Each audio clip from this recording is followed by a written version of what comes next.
आज हम आपको सच्ची घटनाओं पर आधारित टीवी शो क्राइम इंडिया की शूटिंग दिखा रहे हैं। क्राइम इंडिया के इस एपिसोड की कहानी रघुनाथ और उसके परिवार की है, जो आज से 10 साल पहले अखबारों की सुर्खियों में छाई रही। 5, 4, 3, 2, 1, एक्शन। वेलकम फ्रेंड्स, आपका स्वागत है क्राइम इंडिया के नए शो में। ये कहानी बहुत ही रोमांचक और रहस्य से भरी है। ये कहानी 10 साल पहले शुरू हुई इस बंगलो से। यहाँ रहते थे मिस्टर रघुनाथ अपने परिवार के साथ। एक खुश परिवार। फिर सारी खुशियाँ एक पल में छिन गई। मम्मा, पापा, मम्मा, मम्मा, पापा। ये क्या? घर में कोई नहीं है क्या? ऐसा तो कभी नहीं होता है। मम्मी, मम्मी, पापा, ये क्या? यहाँ पर भी कोई नहीं है। कहीं बेडरूम में तो नहीं है। मम्मी, पापा, मम्मी, पापा, ये क्या? कहाँ गए सबके सब? मम्मी, मम्मी, आप यहाँ पर हो?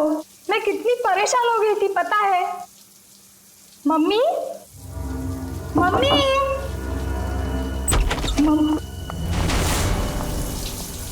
ये क्या?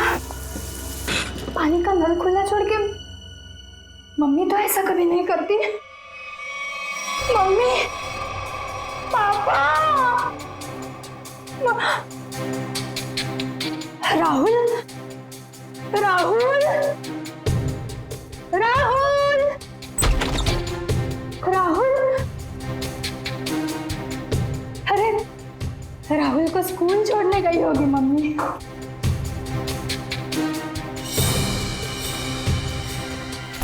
राहुल का स्कूल बैग, मतलब मम्मी राहुल को स्कूल छोड़ने गई। राहुल भी नहीं है। मम्मी, पापा, पापा की गाड़ी।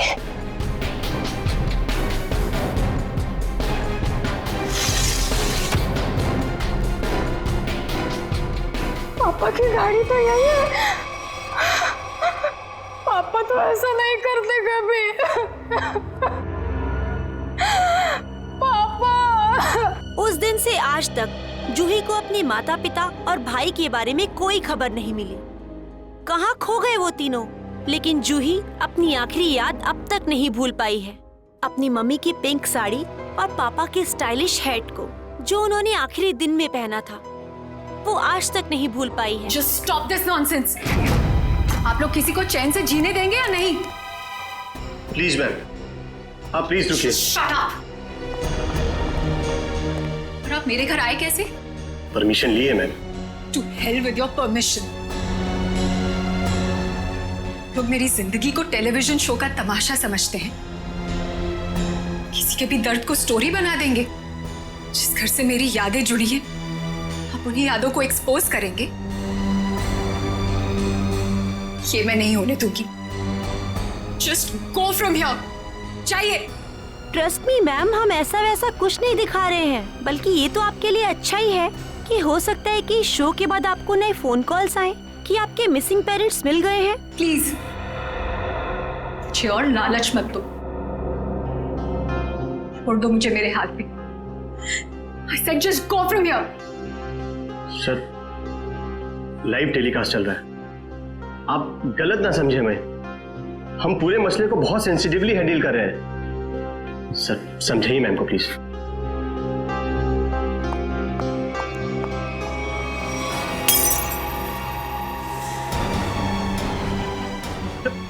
समझाइए ना, क्या करिए? तुम लोग जाते हो यहाँ से या मैं अपनी जान लूं? छोड़ो मुझे, छोड़ो मुझे, छोड़ो तुम मुझे। आज अपनी जान लेके दिखाऊंगी। उदय, उदय, कितना खून निकल रहा है। पैकअप चलो चलो चलो इन्हें हॉस्पिटल लेके चलो चल चल।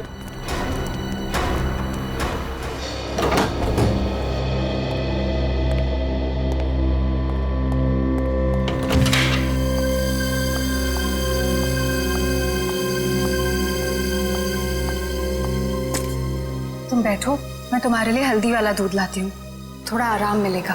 छोड़ो आराम आराम, इतनी फिक्र करती हो तो अपने गुस्से को कंट्रोल में रखना सीखो। मरने मारने पर उतर आई उस वक्त। तो फिर क्या करती?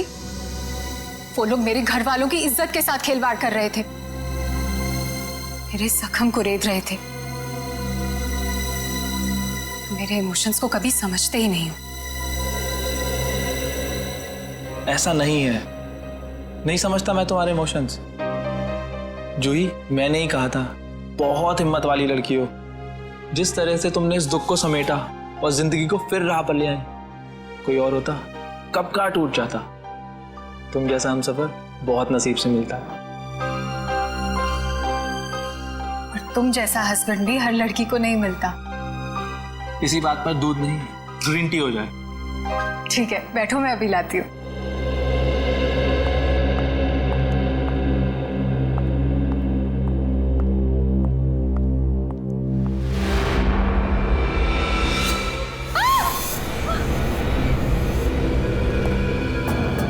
क्या हुआ जूही?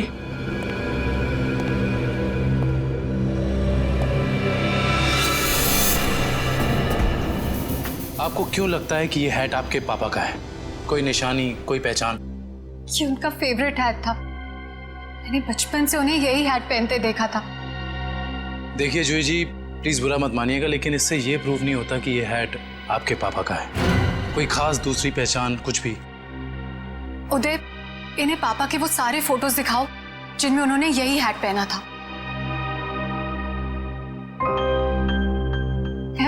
मैं पापा से कई बार कहती थी कि ये हैट पुराना हो गया है, इसे फेंक दो। पापा कहते थे मेरा सर भी पुराना हो गया है, उसे भी फेंक दूं क्या?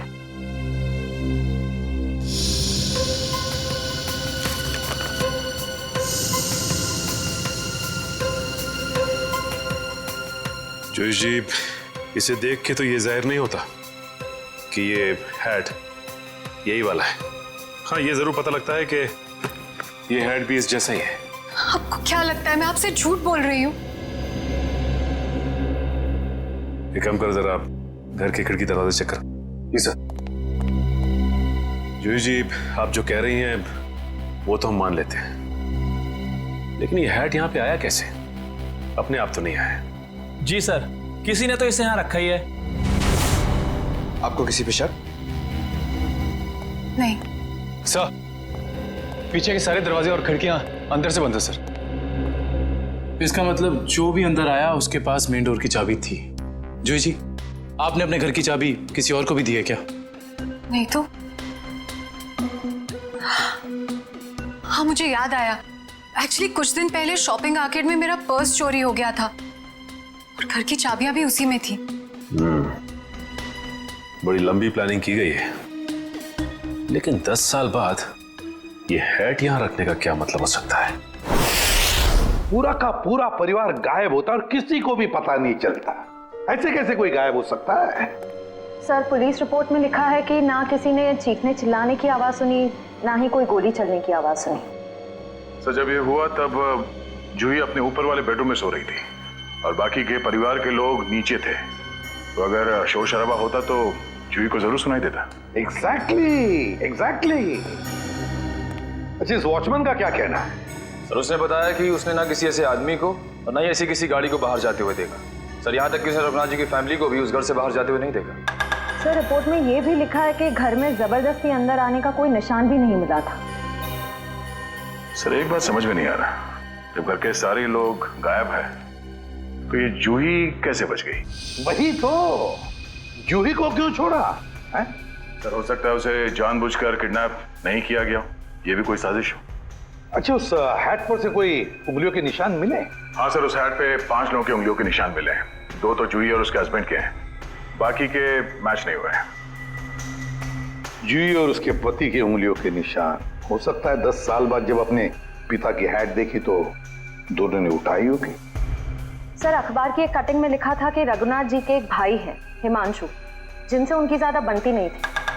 दोनों भाइयों में प्रॉपर्टी को लेकर कोई झगड़ा चल रहा था। अब बाद में हिमांशु ने जूही से कुछ पुराने इन्वेस्टमेंट्स लौटाने के लिए कहा था सर। दया, इस हिमांशु के बारे में पता लगाना पड़ेगा। सर, एक और बात पता चली है। क्या? सर, जब हम इस केस के फाइल्स लेने गए तो वहां से पता चला कि ये फाइल्स इंस्पेक्टर विजय भी 2-3 दिन पहले लेकर गए थे। इंस्पेक्टर विजय? दया, इंस्पेक्टर विजय तो रिटायर हो चुका है और फिर भी उसे इस केस में दिलचस्पी क्यों? रिटायरमेंट के बाद में तो केस छोड़ देना पड़ता है। नहीं नहीं नहीं नहीं, ये नहीं हो सकता। या तो रघुनाथ जी का केस सॉल्व होगा या तो रिटायर्ड इंस्पेक्टर विजय डिसॉल्व होगा। ये मेरी भी जिद है। और रंजीत, मैं बहुत नजदीक पहुंच गया हूं। किसी भी दिन कमिश्नर के पास पहुंच सकता हूं। सर्विस के दौरान 99 केस और रिटायरमेंट के बाद ये पहला केस, यानी हो गए पूरे 100। रंजीत, मैं बाद में फोन करता हूं। मैं देख के आता हूं क्या गिरा है।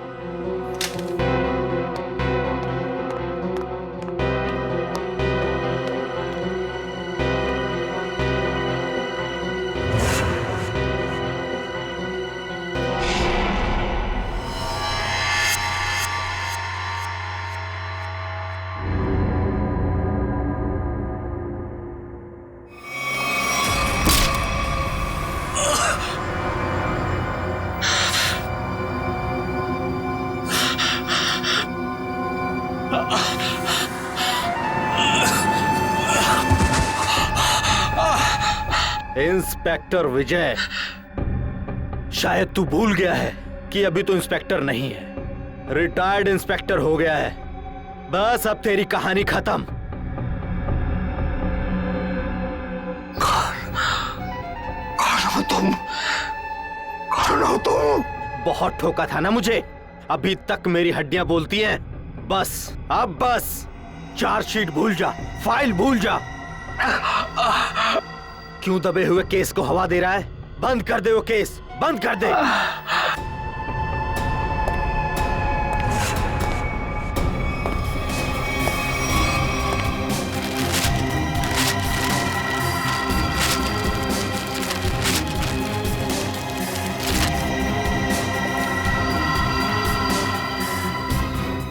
रघुनाथ भाई साहब को गुजरे तो तकरीबन 10 साल हो गए और अब तो सिर्फ उनकी यादें हैं। हम जानते हैं जो भी हुआ, लेकिन उनके केस के बारे में कुछ नई बातें सामने आई हैं, तो सोचा क्यों ना आपसे ही पूछ लें। नई बातें आप लोगों को पता चली है और आप पूछना मुझसे चाहते हैं? आप कुछ टेंशन में लग रहे हैं। मैं टेंशन में नहीं तो। दरअसल भाई साहब को गुजरे इतने साल हो गए और आज आप लोग आए भाई साहब के बारे में इंक्वायरी करने के लिए। चलिए, उनके बारे में नहीं तो आप ही के बारे में बात कर लेते हैं।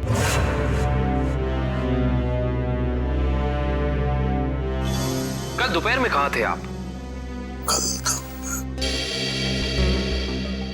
ऑफिस में था। ऑफिस? रियली? इसमें हैरान होने वाली क्या बात है? आप कल 12 से 3 बजे तक ऑफिस में ही थे। एक्चुअली मैं लंच आवर्स में घर आता हूँ 2-3 घंटा रेस्ट करने के लिए। आपके घर का एड्रेस 54 गुलमोहर रोड है ना? जी नहीं। लेकिन आपकी कार कल उस वक्त उसी बंगले के सामने खड़ी थी। मेरी याददाश्त। दरअसल मैं सठियाने लगा हूं। मैं कल रुक गया था एक दोस्त के यहाँ, वो भी वहीं गुलमोहर में ही रहते हैं। मिस्टर हिमांशु जी, झूठ बोल रहे हैं आप। वहां पे आपका कोई दोस्त नहीं, बल्कि आपकी भतीजी जूही रहती है, समझे आप? इसलिए झूठ बोल के कोई फायदा नहीं है। हम जानते हैं कि आप जूही से मिलने गए थे उसके घर। हाँ, मुझे उससे कुछ काम था। काम था इन्हें? हाँ, फिर आप उससे मिले क्यों नहीं?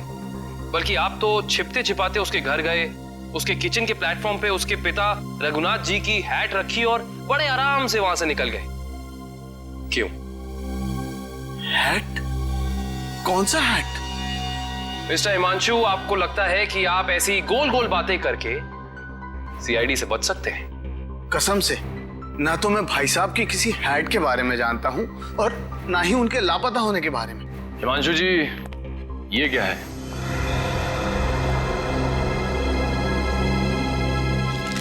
बॉन्ड्स है, मेरे ही है। यही चुराने गया था मैं वहां। बॉन्ड्स? हिमांशु जी, आप अपने ही बॉन्ड्स चुराने गए थे? मिस्टर हिमांशु, आप क्या बचपन से ही ऐसी बेफिजूल की पहेलियां बुझाते रहते हैं? पहली नहीं, सच कह रहा हूं। मैंने और भाई साहब ने मिलकर इन्वेस्ट किया था इनमें, लाखों के हैं। भाई साहब लापता हो गया और जूही कब्जा करके बैठ गई, दे ही नहीं रही थी। क्या करता, अपनी ही चीज चुरानी पड़ी। हिमांशु जी, चलिए मान लिया एक पल के लिए कि आप सच बोल रहे हैं, लेकिन मैं सच ही कह रहा हूं, लेकिन एक बात आप लोगों को बोलना भूल गया। जैसे ही मैं बॉन्ड्स लेकर वहां से निकल ही रहा था कि अचानक दरवाजा खुलने की आवाज आई। मैं घबरा कर छुप गया। मुझे लगा कि शायद उदय या जूही होंगे, लेकिन कोई और ही था। कौन था? मैं उसका चेहरा तो नहीं देख पाया, सिर्फ पीठ ही देख पाया। लेकिन इतना तो तय है कि वो उदय नहीं था, क्योंकि वो उदय से काफी लंबा और तगड़ा था। बाल लंबे थे, जैकेट पहन रखी थी और शायद जीन्स थी। अच्छा, और कोई खास बात याद है आपको? कोई खासियत, जैसे उसे भीड़ में देखे तो पहचान लें? हाँ, उसके शूज क्रोकोडाइल लेदर के थे। Crocodile leather?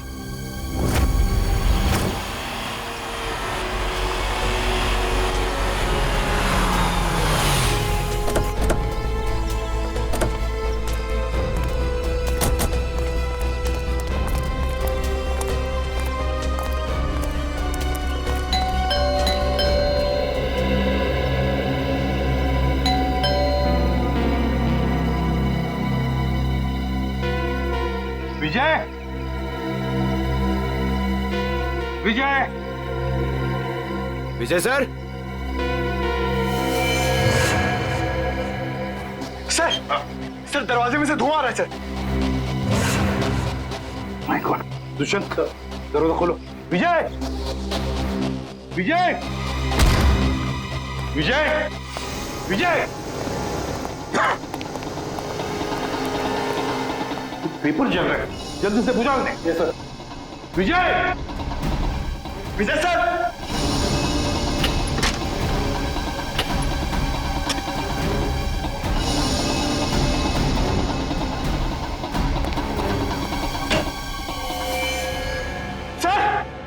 सर जल्दी आइए। क्या हुआ Pankaj? Oh my God, Vijay,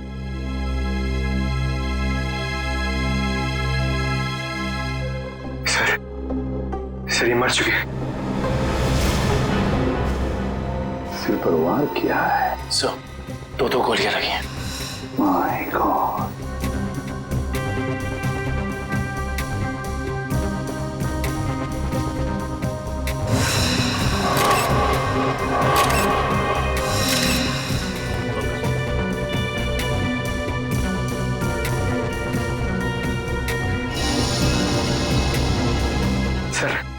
sir ये कैसे हो सकता है सर?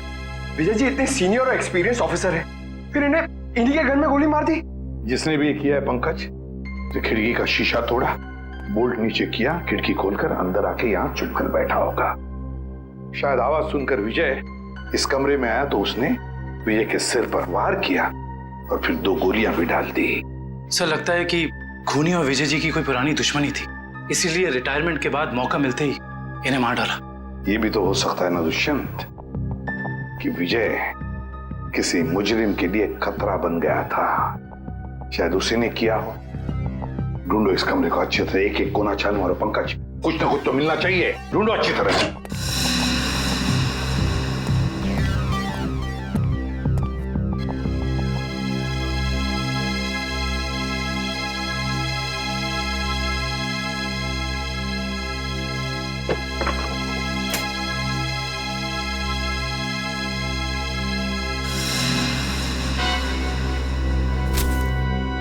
सर, हाँ ये देखिए, रघुनाथ जी की केस फाइल, लेकिन इसमें कोई पेपर नहीं है सर। बाकी सब केस फाइल के पेपर्स हैं।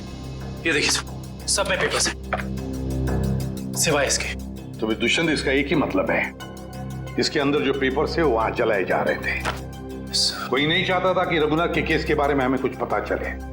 सर, हाँ सर, विजय जी का मोबाइल मिला और आखिरी कॉल उन्होंने किसी अनुज को किया था। तो फोन करो इस अनुज को।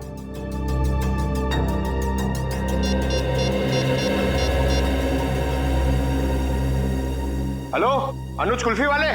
अरे यार, मैंने 10 कार्टन मलाई कुल्फी बोली थी, क्या हुआ? अभी तक भिजवाई क्यों नहीं? क्या कुल्फी वाले नहीं हो? तो फिर कौन हो तुम? मॉडल? मॉडल है? मॉडल अनुज? मॉडल और पुलिस वाले का क्या कनेक्शन हो सकता है? चलो ठीक है, तो अब बताओ, कल दोपहर को कहाँ थे तुम? कल मैं अपने एक फ्रेंड के एग्जीबिशन की ओपनिंग में गया था। फ्रेंड की एग्जीबिशन की ओपनिंग में गए थे? अच्छा। सर इसके घर में तो कुछ नहीं मिला, और वो जूते भी नहीं जिसके बारे में हिमांशु ने हमें बताया था। अनुज, तुम होशियार बनने की बहुत कोशिश करते हो, मगर हो नहीं। फिर से मुलाकात होगी।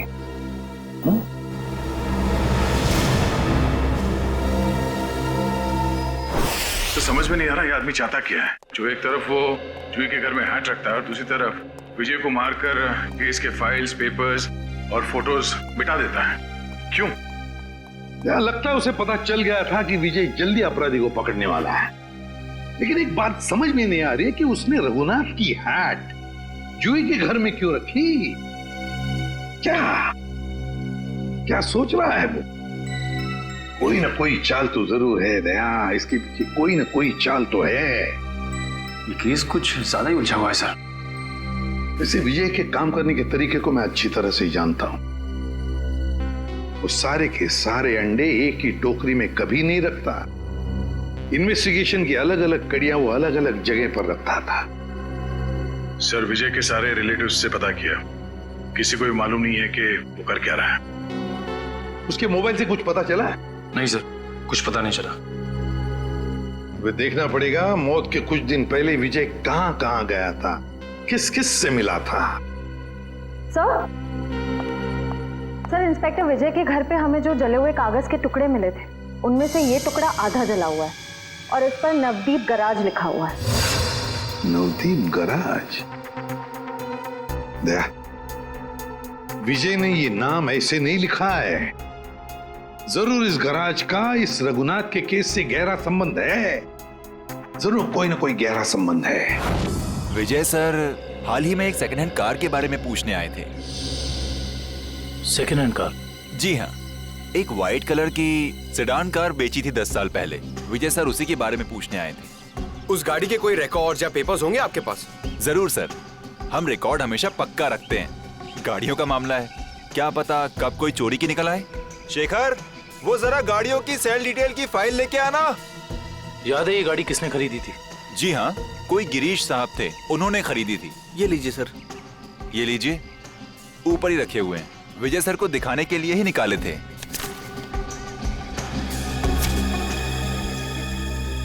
ये देखो, ये कार 14 अप्रैल 2004 को बेची गई थी। रघुनाथ जी के गायब होने के ठीक 2 दिन पहले सर? राइट। इसका मतलब है कि इस कार को रघुनाथ जी फैमिली के गायब होने के बीच कोई ना कोई ताल्लुक जरूर है। मतलब सर, विजय जी ने गाड़ी तक पहुंचने का जो रास्ता चुना है वो जरूर रघुनाथ जी तक जाता होगा। एक काम करते हैं, पहले तो आरटीओ से ये पता करते हैं कि ऐसी किसी कार का रजिस्ट्रेशन हुआ था या नहीं, और विजय जी के मोबाइल पोजीशनिंग रिकॉर्ड से ये पता करते हैं कि पिछले दिनों वो कहां कहां गया था। हो सकता है इस केस को सॉल्व करने में हमें कोई मदद मिल जाए। सर, ये लैटिट्यूड 345 नॉर्थ और 213 ईस्ट है। सर, एग्जैक्ट वही लोकेशन है जो विजय जी के मोबाइल फोन में स्टोर है। सर, विजय जी इस जंगल में यहाँ आए थे, लेकिन उन्हें यहाँ मिल के सकता था। करण, वो जरूर इस केस से जुड़े हुए कुछ सबूत ढूंढने के लिए यहाँ आया। ये भी तो हो सकता है कि वो उस सफेद गाड़ी के पीछे आया हो। लेकिन सर, ये जंगल बहुत दूर तक फैला हुआ है, कई किलोमीटर तक। ऐसे में इस जंगल की कॉम्बिंग कर पाना थोड़ा मुश्किल होगा सर। हाँ मुश्किल हो सकता है मगर नामुमकिन भी तो नहीं। दिव्या, ये कितना एरिया छान मारा था उसने? सर यहाँ से 200 मीटर के घेरे में। 200 मीटर? बस तो फिर फैल जाओ चारों तरफ।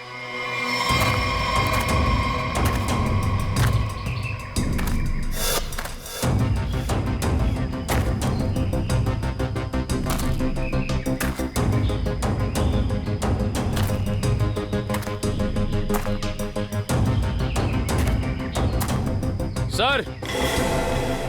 हाँ हाँ निखिल। सर। हाँ ये देखिए सर।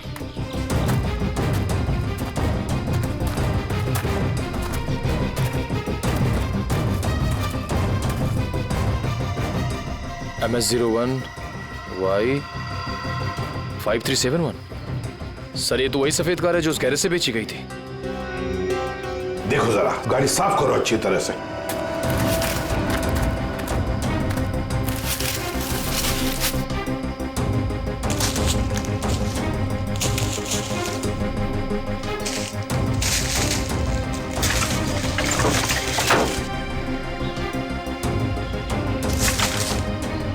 साफ करो अच्छी तरह से साफ करो।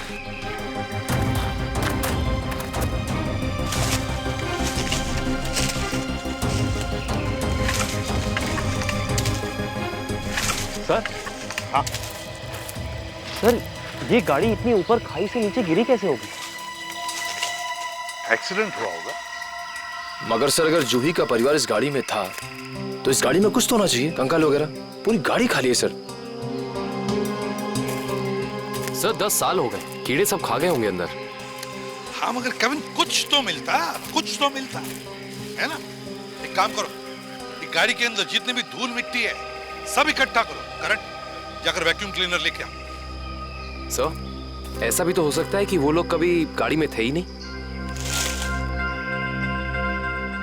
केविन ये भी तो हो सकता है कि गाड़ी के अंदर जितने भी परिवार वाले थे उनकी लाशों को कहीं और फेंक दिया और गाड़ी को यहाँ खाई में लाकर नीचे ढकेल दिया।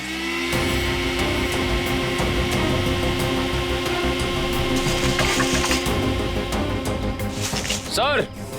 हाँ ये देखिए सर, लॉकेट। सर ये तो जूही की माँ का लॉकेट है। बिल्कुल ऐसा ही लॉकेट मैंने उन्हें एक फोटो में पहने हुए देखा है। जूही की माँ का लॉकेट? जी। तो फिर इसका एक ही मतलब हो सकता है कि जूही के परिवार वालों को इसी गाड़ी में लाया गया और फिर उनकी लाशों को कहीं और ठिकाने लगा दिया और गाड़ी को यहाँ इस खाई में लाके ढकेल दिया ताकि कोई सबूत न रहे। ना रहेगा बांस, ना बजेगी बांसुरी। जी साळुंखे साहब, कुछ पता चला? अरे यार अभिजीत, ये बात गलत है यार। आते ही धन्य से सवाल कर देते हो। मैं यार आए हो, हाल चाल पूछो, अपने बताओ। मतलब हालचाल? अरे हालचाल पूछने वाला था सर। कैसी है तारिका जी? अरे भाई साहब, मैं अपने बारे में बात कर रहा हूँ भाई। मेरे भी तो हालचाल पूछ सकते हो ना यार। आपके? हाँ क्यों? हाँ क्यों नहीं, क्यों नहीं। आपके हालचाल कैसे कैसे हैं आप? हाँ मैं अच्छा हूँ। ये हुई ना बात। अब आओ पूछो। अरे आए हो, हालचाल पूछो, हाय हेलो करो, काम तो होता ही रहता है, बताएंगे ही ना।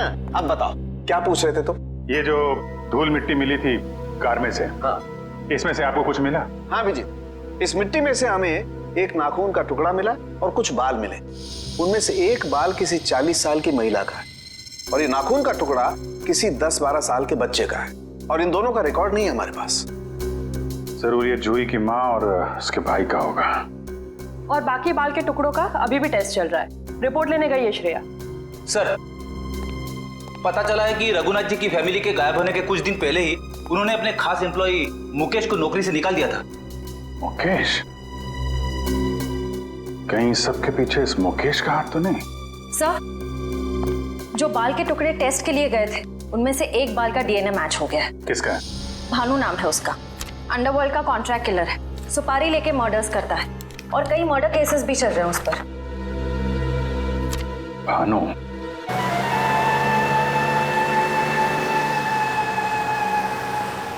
पंकज तुम्हें पूरा यकीन है ये बाइक वाला आदमी भानु ही है?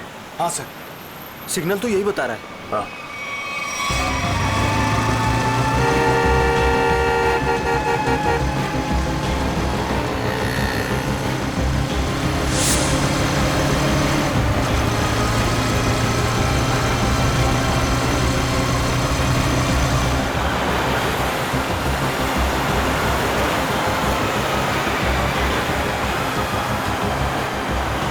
अचानक गायब कहाँ हो गया? दिखाई नहीं दे रहा। ओह माय गॉड! सर, गोली चली यहां से।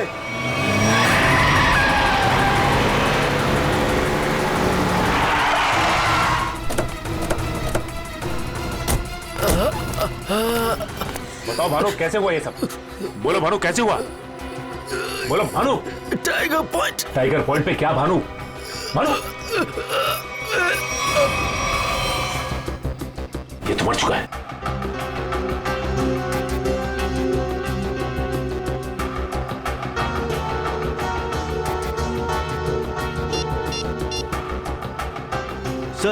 सर इसके मोबाइल में एक अनआइडेंटिफाइड नंबर से मैसेज आया था। एक मिनट।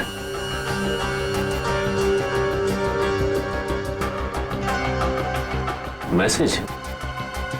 एक काम करो, पता लगाओ कि ये नंबर है किसका। रघुनाथ जी की कंपनी में 20 साल पूरे काम किया हूं मैं। फ्लोर मैनेजर था, प्रोडक्शन, लेबर सब मैं ही संभालता था। तो तुम्हें नौकरी से क्यों निकाल दिया मुकेश? जी सच तो ये है कि दोनों पार्टनर्स में यानी कि कुमार साहब और रघुनाथ जी के रिश्तों में दरार आ गई थी। दरार? इस दरार की वजह क्या थी? जी वो कुमार साहब को लगा कि रघुनाथ जी उनके साथ कुछ धोखा कर रहे हैं। चोरी छिपे कुछ डीलिंग्स भी कर लेते हैं। और इसलिए कुमार ने तुम्हें रघुनाथ पर नजर रखने के लिए कहा। जी हाँ, मैं रघुनाथ जी की हर खबर कुमार साहब को देता था। वो किससे मिलते हैं, क्या डील करते हैं, क्या लेन देन है, सब। और जब रघुनाथ ने तुम्हें पकड़ लिया ये सब करते हुए, तो उन्होंने तुम्हें काम से निकाल दिया। जी हाँ। और उसके ठीक 1 साल बाद में कुमार जी और रघुनाथ जी ने अपनी पार्टनरशिप खत्म कर दी। जी हाँ, ये तो होना ही था। अच्छा, वैसे इंस्पेक्टर विजय क्या जानना चाहते थे तुमसे? जी वो कुमार साहब के एक्सीडेंट के बारे में पूछने आए थे, जिनमें उनकी बच्ची और बीवी भी चली गई थी। और इंस्पेक्टर विजय को ऐसे लगता था कि ये एक्सीडेंट नहीं बल्कि एक मर्डर है। और जब पार्टनरशिप रही नहीं तो मर्डर की भी बात नहीं आती। जी दोनों पार्टनर अलग भी इस तरह हुए जैसे रजामंदी नहीं थी। और फिर दोनों एक ही बिजनेस में कंपटीशन करने लगे, और वो भी इस तरह की जैसे एक दूसरे को बर्बाद कर देंगे। और हाँ, कुमार साहब की मौत के बाद सबसे ज्यादा तरक्की और फायदा रघुनाथ सेठ को हुआ। कुमार की मौत का सबसे ज्यादा फायदा हुआ रघुनाथ को। सबसे ज्यादा फायदा। इस कुमार फैमिली के एक्सीडेंट के सारे डिटेल्स निकालो, देखे तो सही कि क्या ये वाकई एक्सीडेंट था या फिर। सर, आपको क्या लगता है कुमार की फैमिली की मौत के पीछे क्या रघुनाथ का हाथ था? कविन, रघुनाथ को बिजनेस में कुमार से फायदा हुआ, इसका मतलब ये नहीं कि रघुनाथ ने कुमार को मारा होगा। Okay, thank you so much. लेकिन क्या पता चला एक्सीडेंट के बारे में? सर, मिस्टर कुमार हर रोज की तरह ऑफिस से घर पहुंचे। घर से वो लोग एक रिसोर्ट के लिए निकले। उनकी पत्नी ने एक सरप्राइज वेकेशन प्लान किया था, क्योंकि अगले दिन मिस्टर कुमार का बर्थडे था। वो लोग उसी रिसोर्ट में बर्थडे सेलिब्रेट करने वाले थे। जब ये जा रहे थे, इनका बच्चा भी इनके साथ में था, और उसी दौरान ये एक्सीडेंट हुआ। किस्मत भी अजीब खेल खेलती है, जहाँ एक पल खुशियाँ थीं, अगले ही पल मातम छा गया। सर, लेकिन ये एक्सीडेंट हुआ कैसे होगा? गाड़ी का अचानक ब्रेक फेल हो गया। मिस्टर कुमार की गाड़ी की स्पीड बहुत तेज थी, वो गाड़ी को काबू में नहीं कर पाए और गाड़ी लुढ़कते लुढ़कते खाई में जा गिरी। कार के ब्रेक्स अचानक फेल हो गए। अचानक, बड़ी अजीब बात है। सर, गाड़ी बिल्कुल नहीं थी। मिस्टर कुमार ने एक हफ्ते पहले वो गाड़ी खरीदी थी, तो ब्रेक फेल होने का सवाल ही पैदा नहीं होता सर। वही तो। सर ऐसा भी तो हो सकता है कि कुमार की ही फैमिली के किसी मेंबर ने रघुनाथ की फैमिली से बदला लेने के लिए ये सब किया हो। कुमार परिवार की मौत के 20 साल बाद कौन बदला लेना चाहता है? जहां पर एक्सीडेंट हुआ वहां पर मिस्टर एंड मिसेस कुमार की लाश मिली थी, बच्चे की लाश नहीं मिली है ना? एक मिनट क्या हुआ सर? गाड़ी घुमा लो। काबिन, पता चल गया ये खूनी कौन है।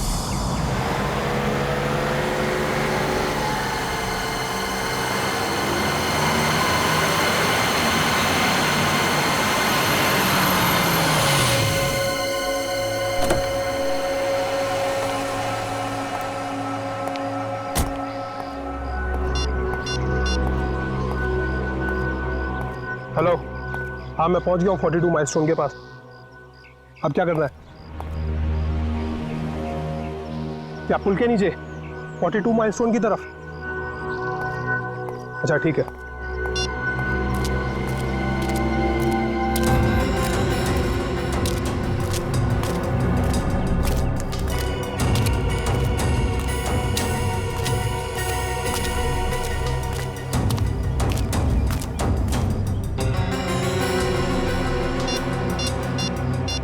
हेलो, हाँ आप किधर आना है? ये लेफ्ट राइट क्या लगा रखा है? पागल समझ रखा है क्या?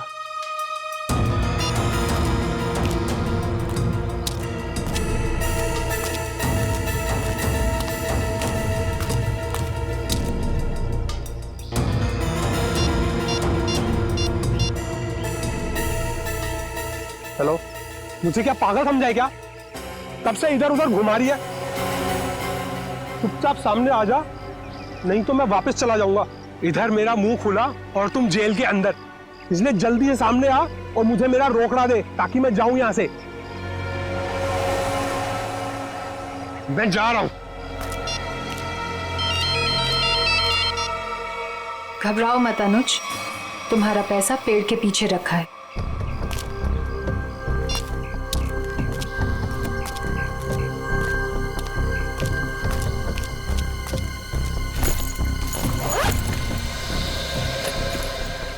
वाह रे वाह, क्या तकदीर है मेरी। तो जैसे सोने के अंडा देने वाली 2-3 और मुर्गियां मिल जाए तो लाइफ सेट। कहो तुम मेरी चिंता मत करो अनुज, वादे के मुताबिक ये तुम्हारी आखिरी पेमेंट है। अरे बेवकूफ, सोने का अंडा देने वाली मुर्गी को कभी छोड़ता है कोई? अनुज भूलो मत, तुमने वादा किया था। अरे एक ब्लैकमेलर की बात पे तुमने यकीन कर लिया। चलो थैंक यू।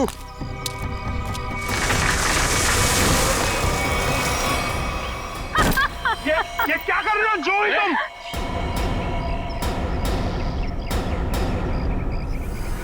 तुम क्या समझते हो अनुज? तुम मुझे ब्लैकमेल करते रहोगे और मैं सहती रहूंगी? हमसे उस्तादी बहुत भारी पड़ेगा तुमको। Shut up. यहाँ वही होगा जो मैं चाहूंगी। सोचो अनुज, अगर मैं तुम्हारा मर्डर करवा दूं, तुम्हारे टुकड़े टुकड़े करके चील कौओं को डलवा दूं, तो यहाँ तो किसी को इस बात की हवा तक नहीं होगी। जैसे तुमने अपनी फैमिली के साथ किया था। एक बात याद रखना, जो आदमी शर्ट सिलवाता है वो उसके अंदर बटन की जगह भी छोड़ता है। अगर मैं मरा तो मेरा एक पैकेट सीआईडी को पहुंच जाएगा और फिर तेरा डम डम डिगा डिगा। Just shut up। तू क्या समझता है तू झूठ बोलता रहेगा और मैं मानती रहूंगी? तुझ जैसा लालची इंसान अपने नुकसान के लिए कुछ नहीं करेगा। ये क्या है ये? जुई, ट्रिगर दब जाएगा, इसको नीचे कर। जुई, तमंचे को नीचे कर प्लीज, इसको अंदर डालो, ट्रिगर दब जाएगा जुई।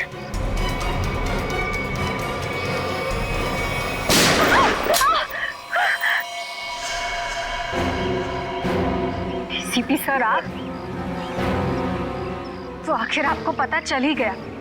खिलौना तुम्हारे हाथों में अच्छा नहीं लगता। अपने लोगों को कह दो चुपचाप हमारे हवाले हो जाए। देख क्या रहे हो? भून दो एसीपी को।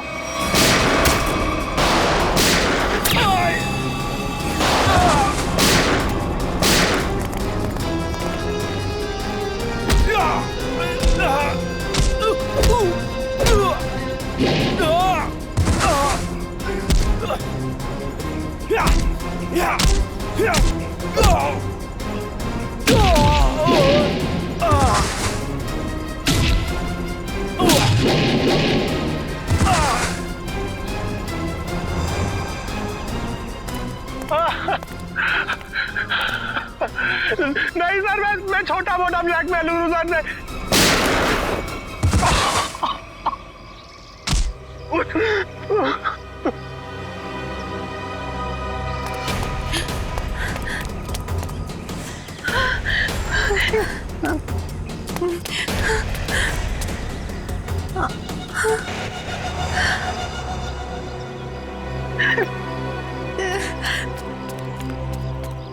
देखो इस प्यारी बिटिया को जिसने अपने माता पिता का खून कर दिया। बताओ क्यों मारा तुमने अपनी माता पिता को? वो मेरे माता पिता नहीं थे, उन्होंने सिर्फ मुझे गोद लिया था। मेरे असली पापा मिस्टर कुमार थे, जिनकी मौत एक कार एक्सीडेंट में हुई, और वो एक्सीडेंट रघुनाथ ने करवाया था। और अपनी माता पिता की मौत का बदला लेने के लिए तुमने रघुनाथ और उसकी बीवी को मारने का प्लान बनाया, और उसके लिए तुमने भानु को पैसे भी दिए, है ना? हाँ, और भानु ने उस काम को पूरा अंजाम दिया। उसके बाद तुमने भानु के हाथों विजय जी को मरवा दिया, और फिर भानु को भी अपने रास्ते से हटा दिया। हाँ, क्योंकि मैं अपने खिलाफ कोई सबूत नहीं छोड़ना चाहती थी। तो सारे इल्जाम अनुज पर आ जाए, है ना? और अनुज, तुम जूही के घर पे रघुनाथ जी की हैट रख के तुमने एक बंद केस को खोल दिया। चोर चोर मौसेरे भाई, वाह रे वाह। लेकिन एक बात याद रखना, मुजरिम चाहे कितना भी चालाक हो, उसका आखिरी ठिकाना तो जेल की चार दीवारी में भी होता है। अब जेल की सलाखों के पीछे सड़ते बैठना फांसी का ऑर्डर आने तक